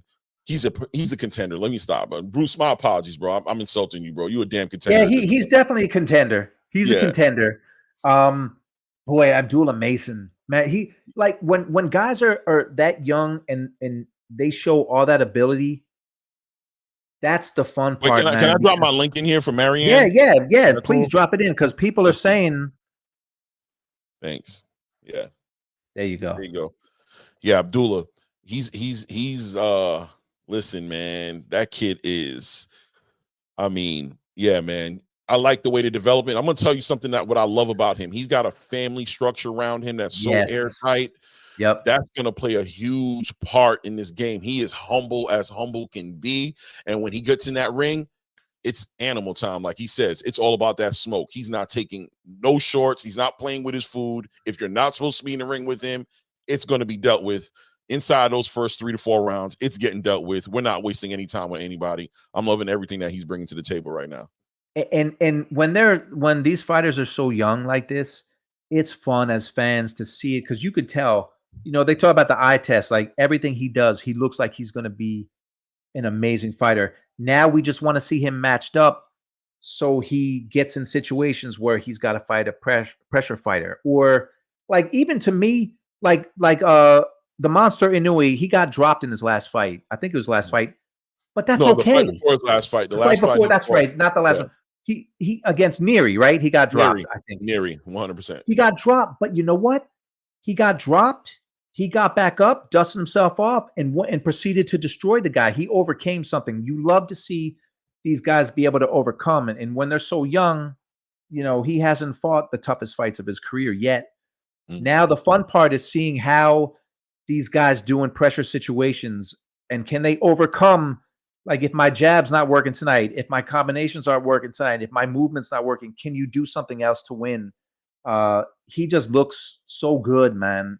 And this is the fun part, seeing these guys rise. And Tito Mercado, when I was with Pro Box, we interviewed him for something, and I started watching his fights. That dude is nasty. Like, so those two, and I'm sure there's a ton of others, but those two. You got Xander too. Xander is shaking up a little bit at 154 right now. Xander Zayas, he's doing some work. But he's not doing what Abdullah's doing. He's not. No, I ain't gonna lie to you. No. I just, it's exciting. Like you think about the fights that are going to be made next year. It's just exciting to see who they're going to match up against. How do you feel about Turkey? I never heard you speak on Turkey. Like with what he's doing, man. Is it helping? Is it dangerous? Everybody's kind of scared of the sports washing and what they're doing in Saudi, but I see him bringing fights. I don't even get that involved because boxing itself is so dirty and nasty and disgusting and corrupt that what's more what else can you do with it, you know? So I don't really get involved in the politics, but the facts are he's making fights that couldn't be made before, like Artur and Bivol should have been made years ago, like you said. He's making it. He seems to have a genuine interest in making fights. I don't like how he kind of gets like he's gotten bullyish with Tim Tszyu. Yeah, You know, yeah, you know, did. he got he's bullyish with Canelo. That's why he put his backing in the UFC card because he's like, well, if you're not with us, you're against. I don't like that. I mean, he's making fights that people want to see. Yeah. I just think at some point money doesn't matter to them. It doesn't. It doesn't look like it does. That's for sure. It doesn't. But at some point, there's no way they're making money on they're not making money on boxing. All they're doing is spending. I just wonder what happens at some point if he says, this was fun, boxing, thank you. Like, we made some good fights, but I've got other things to do. And he drops out. Then what happens? You know, because it puts a hole in the game and the pay gets messed up for everybody. Everybody starts getting real expensive. Yeah, we'll see. We'll see what happens. But he is making fights that people like to see. I just don't like for some reason, Tim Tszyu, he's like anti-Tim Tszyu. Like, well, how can you be anti-Tim Tszyu? Something happened with that Tim Tszyu situation. I don't know what it is because let's be honest. He's been trying to make fights across the board and they haven't all been coming to fruition because promoters have been pushing back. You know, they haven't just been laying down for him. But something with the Tim Tszyu situation really got him vocal, really got him like, yo, we're going to pass on that. I don't know if it was that with the No Limit promotions that Tim Tszyu's with, because even Tim Tszyu was in the dark about it. He was like, what?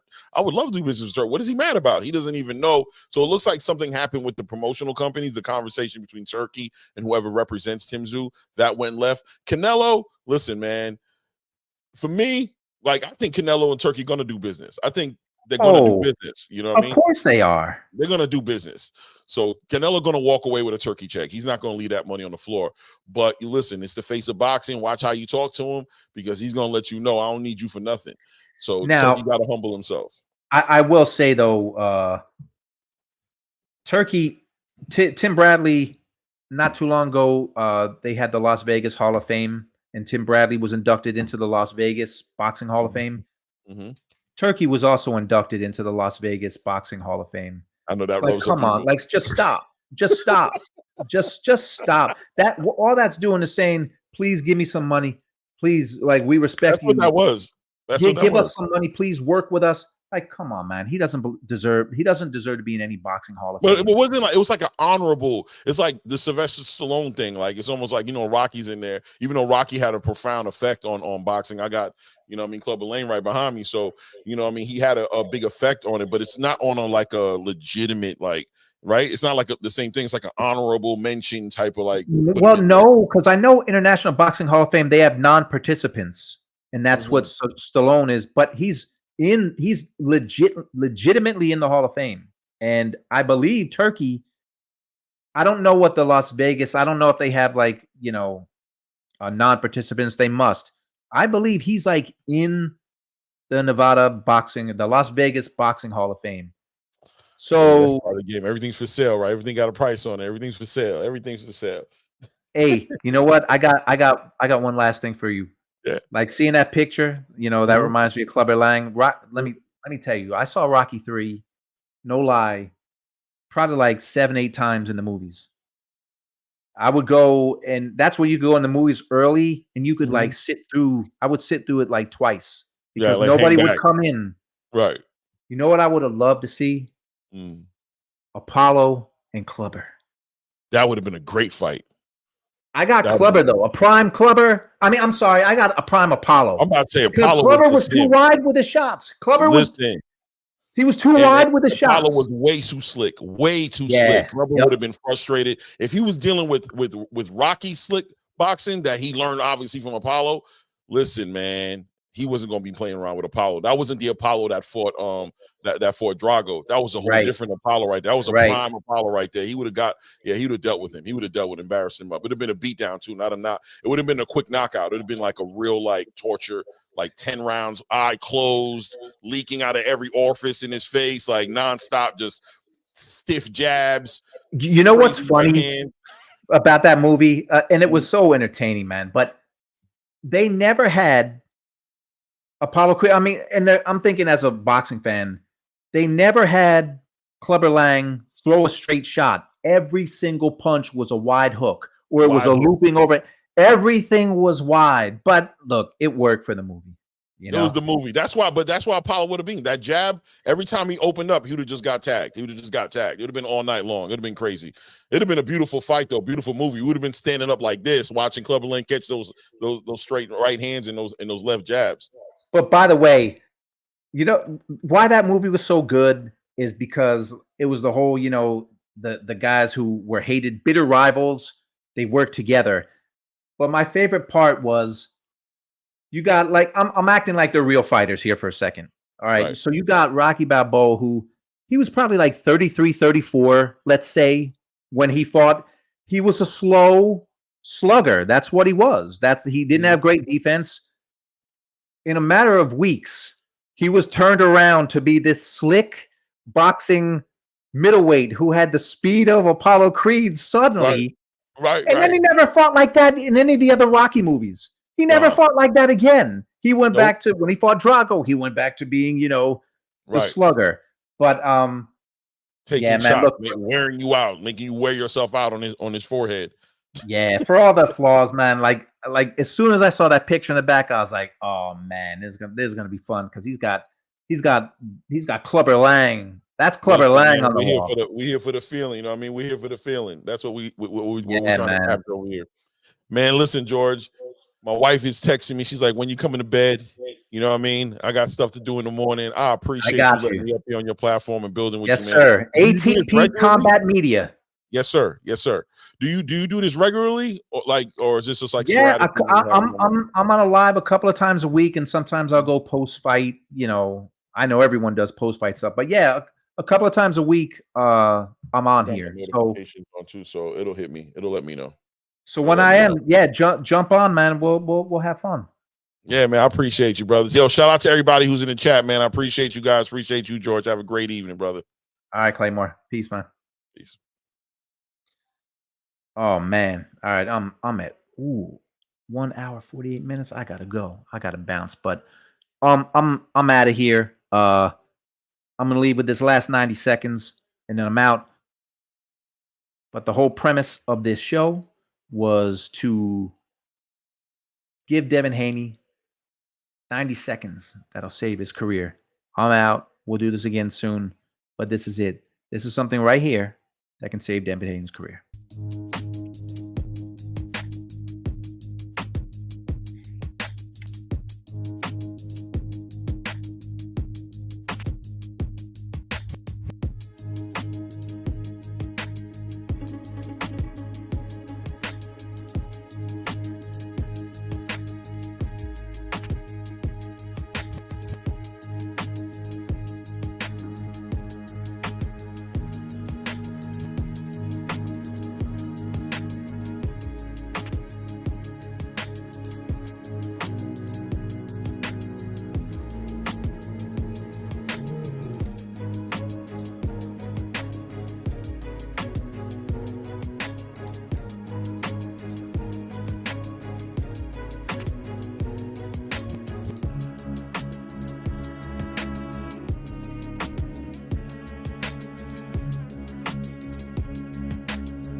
All right. Just remember what we talked about now. Bitch. There is no tomorrow. There is no tomorrow. There is no tomorrow.